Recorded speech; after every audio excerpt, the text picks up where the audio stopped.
Un saludo, bienvenidos a una edición más de Pulso Empresarial en su televisión regional, en Popular Televisión, el equipo habitual, don Carlos Pajares. Un saludo, don Carlos. Un saludo, muy buenas. Don Aurelio Sastre, un saludo. Un saludo. Bueno, pues estamos directamente en los diferentes temas que tenemos en nuestro guión de hoy. Situación económica general.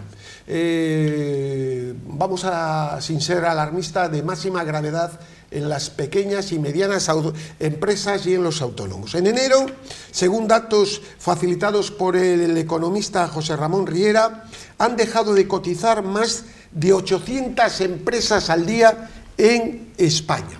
Y por otro lado, unos datos oficiales. España lidera el aumento de bancarrotas de empresas de la Unión Europea con Sánchez en la Moncloa. Al cierre del año 2022, España llegó a 9.606 declaraciones de quiebra.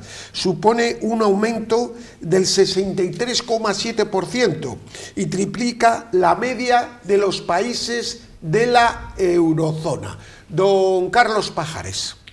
Bueno, pues ya sabemos que España es, cuando prácticamente la totalidad de los países de la Unión Europea ya han conseguido recuperar sus tasas de crecimiento prepandemia, España todavía no lo ha conseguido. Sabemos que España lo único que ha hecho y en lo que es campeona es en el incremento de deuda pública. Seguimos manteniendo una ficción de economía que parece que se mantiene gracias precisamente a la deuda pública y a los fondos que están llegando de Europa, y a un maquillaje constante de las cifras en el paro, pues con lo de los fijos discontinuos o con la contratación masiva que está teniendo las administraciones públicas de personas que al final lo que van a hacer es todavía incrementar más la deuda pública, que es pobreza para los años que vienen.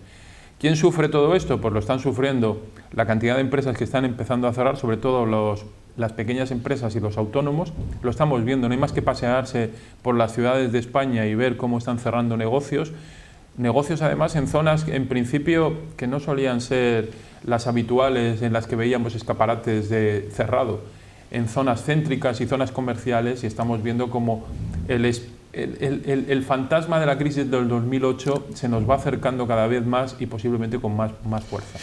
Don Aurelio, los datos son alarmantes, estos datos que aporta el economista don José Ramón Riera. 800 empresas al día que dejan de pagar, de cotizar, de vivir, digamos. Y luego estos datos de la Unión Europea, que por cierto, la única comunidad autónoma que ha llegado a igualar los datos anteriores a la pandemia esta semana ha sido la Comunidad de Madrid. Esa comunidad atacada porque realmente hace las cosas bien. Por eso es atacada directamente don Aurelio. Bueno, efectivamente, sí, empezando por el final, si hablamos de la Comunidad de Madrid, pues yo diría que es un gobierno y un gobierno, sobre todo de una presidenta, que representa de verdad los intereses de los madrileños. O sea, es una política atípica en España, ¿no? Y por eso la votan de la manera que lo hacen. Pero esto de que haya 10.000 empresas en España es lógico. Si se venía diciendo las medidas que toma el gobierno, no toma ninguna medida de fomento de la creación de puestos de trabajo, no, toma medidas intervencionistas que tienen como consecuencia esto. Decimos, yo me parece muy bien que suban el salario, porque son salarios de miseria los que hay, y que suban el salario mínimo interprofesional, pues a mí me parece muy bien. Pero es que hay empresas que no lo pueden pagar, que el tener que aumentar a 2 o 3 trabajadores, antes había la figura del aprendiz, ahora eso no existe, ahora cualquier persona que entra tiene como mínimo eso, pero hay empresas que no lo pueden sostener porque están en una situación muy precaria. ¿Y qué camino siguen? Pues el del cierre de la empresa. El hecho de que haya 10.000 empresas que han cerrado no es ajeno a las políticas que está tomando el gobierno en materia económica y en materia de empleo. Los costes se han disparado. Hoy el tema de la electricidad. Estamos tomando medidas se habla de los comercios, de la distribución. Sí. La distribución, las grandes superficies y el pequeño comercio, o sea, las grandes superficies sobreviven por el gran volumen que venden. Pero márgenes muy pequeños. Pero el pequeño comercio no puede vivir porque no tiene ventas suficientes para permanecer. Bueno, pues a este les han subido todos los costos. Pero si hablamos ya de la luz, de la energía, de los impuestos y todo esto, es que eso es incompatible con que ese comercio pueda permanecer abierto. Y un comercio de estos cierra y unos cuantos se van a la situación esa de parados discontinuos o como se llama. Y además la situación de apalancamiento de la mayoría de las empresas, que era muy aguantable, que se podía aguantar con los tipos de interés prácticamente al cero, se aguantaba muy bien. Han subido los tipos de interés. Claro. ¿Por qué tenemos inflación en el mundo? Bueno, en Estados Unidos y en Europa, principalmente. Porque se ha dado la maquinilla de hacer dinero, porque se ha endeudado a los países de manera vergonzosa, que esto es un acto criminal de empobrecimiento que tendría que haber llevado a los tribunales a los que han tomado esas decisiones, porque se cierra la economía sin una base técnica y se cierran comercios con un estado de alarma, etcétera, etcétera, en media Europa, que se ha demostrado que era innecesario en contra de otros informes. Es decir, se crea una crisis artificial, pero claro que se hace natural. Y entonces ahora vienen los doctores que dicen que lo quieren arreglar. Y dicen, subida de tipos de interés. Se produce el estrangulamiento, don Carlos, de muchísimas empresas. ¿Y qué está sucediendo? Un empobrecimiento que nos sitúa 8 años atrás. Estamos igual que hace 8 años atrás con lo que ha subido la vida. Es decir, somos cada vez más pobres. Hacia eso nos está llevando Europa y, por supuesto, este gobierno con unas políticas desde el punto de vista económico casi criminales, don Carlos. Europa estará como está, pero nosotros somos los que estamos peor de toda Europa. Sí. Los españoles somos los que hemos perdido mayor poder adquisitivo en Europa. Somos eso, somos campeones de deuda, no hemos recuperado, como decía antes, nuestras trazas de crecimiento ni nuestro Producto Interior Bruto antes de la pandemia. España está siendo el farolillo de cola de la Unión Europea. Y todo gracias precisamente a las políticas que, como decía don Aurelio, está tomando este gobierno, un gobierno intervencionista, un gobierno que lo único que sabe hacer son tomar medidas demagógicas y populistas que lo que nos están llevando es a una situación económica inaguantable. Inaguantable que ahora mismo, más o menos, como decía, se va sorteando gracias al endeudamiento, que llegará un momento que la deuda, como usted bien dice, además, la deuda, poner la máquina de hacer dinero a funcionar, lo único que lleva aparejado es una inflación totalmente descabellada. Y eso tarde o temprano se va a acabar. Lo estamos viendo con ahora ya no son los hombres, ahora son las mujeres de negro, que han venido y están ya empezando a decir, no tanto en lo relacionado con los fondos Next Generation, sino sobre todo en lo referente a nuestras pensiones, que ya están diciendo que el tema de las pensiones se tiene que modificar. Tarde o temprano todo esto nos va a pasar factura, nos lo está pasando ahora indirectamente, vista inflación y falta de crecimiento, pero nos lo va a pasar sobre todo con mayor pobreza y mayor... Lo que pasa es que tenemos una mala memoria, don Aurelio, porque el origen está en decisiones brutalmente erróneas. Claro, no olvidamos que la economía de Europa estuvo parada 2 meses y pico, 3 meses. Olvidamos todas estas leyes de materia agrícola, etcétera, que son tremendas. Olvidamos todas las leyes sobre el mercado del automóvil que están llevando a concesionarias a una situación complicada. Es decir, todo esto es producto de una serie de políticas de los últimos 5 años, sobre todo de los 4 últimos, realmente... de juzgado de guardia, diríamos, hablándolo coloquialmente, y salen estos dirigentes, luego vamos a hablar de un tema concreto, y salen estos dirigentes diciendo, es que hay que tomar medidas. Oiga, ustedes han causado el problema, sean responsables de ello, don Aurelio. No, efectivamente, ¿no? Cuando comparamos la situación económica de España con la situación económica del resto de Europa, sobre todo de los países del norte, pues nos encontramos con unas diferencias tremendas y con unas políticas totalmente, las de aquí, disparatadas, y las comparamos con estos países de Europa. Se han preocupado de que toda la situación de crisis no repercuta, no afecte de una manera tan directa a los ciudadanos, y no les afecta porque, por ejemplo, el costo de la luz, en este momento, de la energía, en España es similar a la del resto de Europa. Podemos decir que es similar. Pero, oiga, comparemos los salarios. Es que, claro, a un pensionista aquí le ponen 300 euros de luz y se le ha ido un 40% de su pensión, ¿no? Esto no sucede. O de un salario de 1.300 euros o 1.400, que puede ser la media. Esto no sucede en el resto de Europa, donde los salarios se doblan, pero el costo de la energía es similar. Y luego ven las medidas que aquí están tomando. Se están metiendo, lo que decíamos antes, con los comercios. No es ahí donde está. Hay dos elementos, sobre todo uno, que es el costo de la energía. Hay dos, y los impuestos, que es tremendo. Si hoy usted paga 300 euros de luz, sabe que tiene ahí un 10% o un 21% de impuestos que al gobierno le ha supuesto recaudar 37.000 millones más en este periodo de tiempo. Hombre, debería haber tenido un poco de consideración con respecto a los ciudadanos y decir: esos 37.000 millones que he recaudado de más, voy a repercutirlos en ellos de manera que, o paliar un poco todo esto. Y pueden además controlar, si hay algo que controlar, no es ese margen ya prácticamente nulo del comerciante o de los fabricantes, que a fin de cuentas, si les suben todos los factores, los costos de los factores de producción, tendrán que subir el producto, no tienen más remedio. Podrían controlar la electricidad. Yo el otro día estaba viendo lo que ganan los 3 consejeros. Ampliaron además el Consejo de Administración para meter a Blanco, al expresidente aquel catalán, y a uno de Podemos, de Enagás. Enagás. 170.000 euros al año, 180.000 al año. El señor Blanco, que tiene un lobby para intermediar. Que tiene un lobby, y además ahí junto con otro... Sí, el señor Alonso del País Vasco, ¿no? Y con un hijo, estaba de Esteban González Pons. De Esteban González Pons, efectivamente. O sea, que es que tenemos... La corrupción está hoy extendida de una manera total. Y también hay un problema, hablamos de Europa, pero es que en Europa ya lo hemos visto con los comisarios. Todos cobran lobbies, todos cobrando comisiones. Bueno, ahora vamos a hablar de lo de la comisión. En fin, quiero decir que estamos como queremos. La mentira, hemos hablado muchas veces de la mentira, y por eso tratamos de que nuestros telespectadores piensen, ¿no? Está el señor Sánchez estos días en Kiev. Bueno, mentiras de la guerra de Putin, ¿no? Dice el señor Sánchez, la guerra de Putin, ¿no? Siempre dice. Bueno, pues señores, la guerra de Putin. En los últimos 8 meses...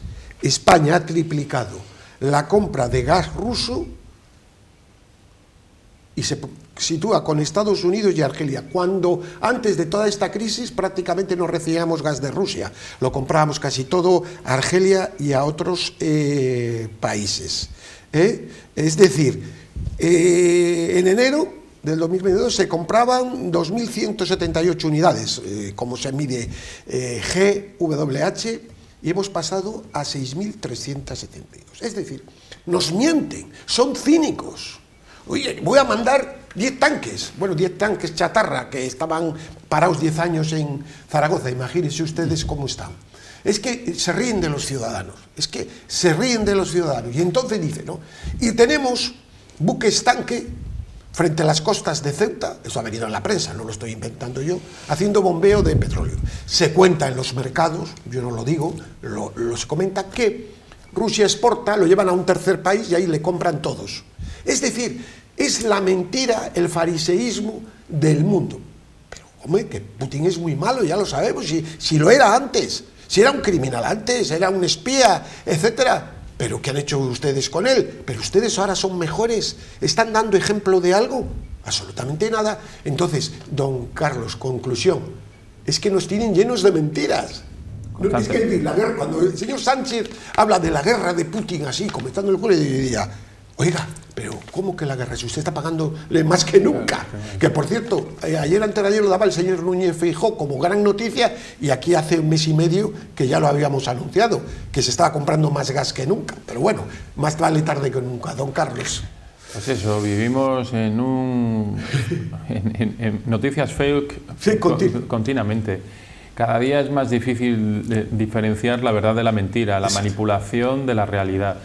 Así estamos y llevamos, y cada día lo triste es que se va ahondando más en esa situación. Por supuesto, además ya lo sabíamos, y no hay que saber ni ser muy listo para saber que si tú dejas de comprar el petróleo y se lo compras a otro, al final el petróleo es el que es. La necesidad de Soladmime lo que se va a hacer es la distribución de las ventas y de los compradores, pero al final Rusia lo va a seguir vendiendo y nosotros lo vamos a seguir comprando. Y si no es directamente de Rusia, será indirectamente porque compraremos a India, por ejemplo. Da igual. Y la India se lo comprará a Rusia y viceversa. O sea, si eso, desgraciadamente, es el chocolate del loro, eso no va a solucionar el problema de la guerra. Que no engañen a la gente. No, pero que no engañen. Que bueno, que desde el punto de vista estético no se lo compras al ruso, bueno, vale, pues es estética, pero no pasemos de decir que se trata de eso, de pura estética.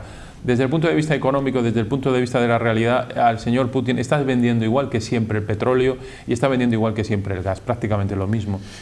Por cierto, que iba a ser ya que esta situación iba a ser insostenible en 6 meses. Ya vemos cómo está Rusia. No, pues mentira tras mentira, mentira tras mentira, porque aquí solo hay un interés. Aquí hay un interés en esta guerra, que es que Estados Unidos quiere tener... Hay un hecho que voy a contar que creo que es muy interesante, me viene a la mente. Ha habido un descarrilamiento en Ohio, no sé si se han enterado, tremendo, que ha tenido de vagones con productos químicos muy contaminantes, de una toxicidad máxima, contaminando el agua, etc. Se han evacuado en la zona, Palestine se llama, concretamente Palestine, no la Palestina de... Y se han evacuado y no ha ido el presidente Biden, ese señor, no ha ido a verles a miles y miles de personas, que por cierto, ha ido el otro día a Trump y la han recibido en honor. Pero es que no ha ido el secretario de Transportes, que es como el ministro de Transportes. Y claro, el gobernador de aquel estado está horrorizado. Mientras el señor Biden tiene a su país abandonado a toda una región, pero con un hecho gravísimo de contaminación, no pueden tomar el agua, etcétera, etcétera, y se va a Ucrania. Don Aurelio, es que estos son los detalles que demuestran la desvergüenza del mundo en el que vivimos. Ahora lo de Ucrania es que viste mucho internacionalmente. Sí. Y todo el mundo no va a verles, hacerse... bueno, está la televisión americana poniéndole a Biden, claro, pero vamos, este señor no ha ido a Ohio, no ha ido a Ohio, donde hay miles de habitantes que son los que pagan, contribuyentes, y va a Ucrania a ofrecerle no sé cuánto dinero. Sí, todo el mundo ahora quiere hacerse la foto en Ucrania, pero luego se ve la doble moral, esa forma, esa expresión dual que hay entre lo que se dice y lo que se hace, ¿no? Decía un sabio de mi pueblo, yo de las palabras nunca he tenido queja. Bueno, y esto es cierto, usted escucha a Sánchez el discurso, con los 6 tanques, no, 10, 15, 20, los que haga falta, veremos cuándo llegan. Ese es el discurso, los hechos veremos. Pues lo que está pasando en España, ¿usted cree que en este momento algún ciudadano español cree que Sánchez va a resolver los problemas económicos de España, que a España la va a situar económicamente al nivel del resto de los países europeos? Nadie cree eso. La gente sabe que Sánchez está tratando de mantenerse en el poder con el grupo de Podemos, con el grupo de Bildu, con los golpistas de esto. Ahora Europa nos ha llamado la atención porque dice, hombre, les vamos a dar un montón de dinero, no sabemos, se han marchado y esa es lo que han dicho, no sabemos hacia dónde ha ido ese dinero, pero sí sabemos que ustedes han quitado del tema legal, del Código Penal, han quitado el tema de la prevaricación y el tema de la malversación, ¿no? Nos preocupa que en este momento no se castigue la malversación cuando están llegando millones de fondos europeos ahí.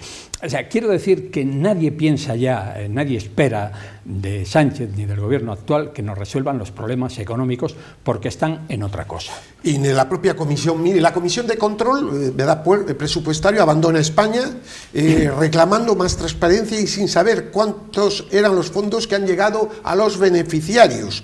No hay listado final de beneficiarios. Y apunto un tema, las presiones de la comisión hacia el Parlamento, vergonzosas, para que no informen. Es decir, aquí entre Sánchez y la von der Leyen tienen un tomate en el aspecto económico, no me refiero en otras cosas, en el sentido de que nadie les toque, entiéndase Soros y compañía. No lo entiendo, don Carlos. Bueno, es el tema de Europa. Ahí, por ejemplo, lo que hay que, como siempre, Sánchez tiene... No vamos a decir que todos son defectos, tiene grandes virtudes, sobre todo para él mismo. Sí. Y, por ejemplo, sí fue para él un acierto poner a la señora Calviño como ministra de Economía, que al final lo que es una funcionaria europea que conoce perfectamente cómo funcionan las instituciones europeas, sus manejos y sus propias contradicciones, y le ha venido muy bien. Sánchez está manejando muy bien a esos políticos europeos y los está sabiendo controlar, hay que reconocérselo. No, obedecen al mismo dueño, es por eso, al globalismo, que son, es decir, no sé, la señora von der Leyen está preocupadísima porque su situación empieza a ser muy delicada, está siendo cada vez más cuestionada en su propio país y claro, se está agarrando a lo que sea, ¿no? Pues una señora que como ministra de Defensa en Alemania dejó con muchas dudas. Con muchos problemas. Salió de Alemania precisamente buscando un sitio donde refugiarse en la Unión Europea. Y bueno, pues al final, también el problema es que los propios europeos, y este es como siempre digo aquí, al final también hay una gran responsabilidad nuestra, porque lo de Europa... Bueno, votamos cada 4 años un parlamento, pero tampoco le hemos dado ni le damos mucha importancia. Algunos países europeos sí se han dado cuenta de la trascendencia que tienen las decisiones europeas y están tomando buena cuenta. Yo creo que más allá de, como en algunos casos, ese sentimiento antieuropeísta, lo que sí debería de haber es un sentimiento de responsabilidad europea. Y nos estamos dejando hacer a nivel europeo, como en España, nos estamos dejando hacer a nivel de gobierno central, y eso no lo deberíamos permitir. Tiene mucha razón, pero en esto hay un problema muy grande que no sucedía hace 8 o 10 años, aunque no era perfecta aquella Europa, que está languideciendo la libertad de expresión y los medios de comunicación. Está habiendo unas manifestaciones muy grandes en Alemania, pero muy grandes, multitudinarias, contra la guerra. ¿Ustedes ven algo en los medios españoles? Tienen miedo que se extienda. Tienen miedo que se extienda, don Aurelio. Entonces se está produciendo, es lo mismo que sucede ahora con el señor Tamames. Oiga, ¿por qué el señor Tamames no va a poder expresar el tema? Que si tiene un sonotone, que si... Al pobre hombre, yo no sé si será bueno o será malo, pero a mí me parece fenomenal que la opinión pública conozca el pensamiento de un importante economista. Pero claro, aquí solo quieren repartir entre ellos, solo pueden hablar los políticos. Tienen el tema. Bueno, vamos con otro tema, don Aurelio. Hace 4 meses, en octubre de 2022, la Fiscalía de la Unión Europea solicitó al Gobierno de España el acceso directo sobre la gestión de los fondos de la UE para sus posibles investigaciones. Recoge el diario Vox Populi que el Gobierno está dando largas. La Fiscalía ha puesto este retraso en conocimiento de la delegación del Parlamento Europeo que ha visitado España y ha vuelto a ampliar de que ya se está interesando. Es decir, la Fiscalía empieza a tomar posiciones con este tema. No, hay una investigación de la Fiscalía, efectivamente europea, relacionada con los fondos. Hay una cosa cierta, y es que la comisaria responsable de los fondos se ha tomado mucho interés en este asunto y además ya viene meses hablando de ello, de que no sabe, se están dando fondos a España y no sabe hacia dónde van esos fondos. Ahora ha venido ella dirigiendo una comisión y se ha ido exactamente igual que ha venido. No ha podido enterarse de hacia dónde van esos fondos. Dice que la burocracia es tremenda, no llega a donde tienen que llegar y esto es así. Es cierto que ha habido, lo comentaba usted, y es así, como una especie de protección de la presidenta de la von der Leyen, de la presidenta, hacia estos países sobre todo pues, gobernados por el socialismo. Ha habido como una tolerancia, ¿no? Parece ser que ahora se tiene que renovar, o lo va a intentar renovar, y cuenta o espera contar con los socialistas. Por tanto, está siendo absolutamente tolerantes con estos grupos. Es decir, en este momento la presidenta de la Comisión no está cumpliendo con su función, sino que está haciendo un poco por lo que vienen haciendo pues otros gobernantes cuando se acercan elecciones, hacer lo posible para ver si consiguen la reelección, tolerando incluso la posible corrupción.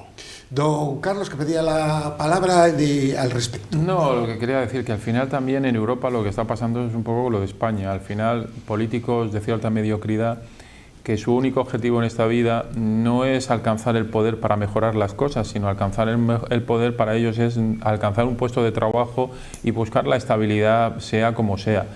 Y al final, cuando tú tienes de verdad el poder y manejas dinero y manejas los presupuestos, y si tu único objetivo es permanecer en ese poder, pues vas a hacer lo que sea. Y en Europa yo creo que está pasando un poco lo mismo. Al final, políticos muy mediocres, políticos que su única intención es seguir manteniéndose en los cargos europeos y buscar el mejor acomodo, pues es la peor política que podía existir. Y un deterioro, y con esto acabamos, de la democracia en Europa, que es el gravísimo problema que tenemos que enfrentar los ciudadanos en los próximos años.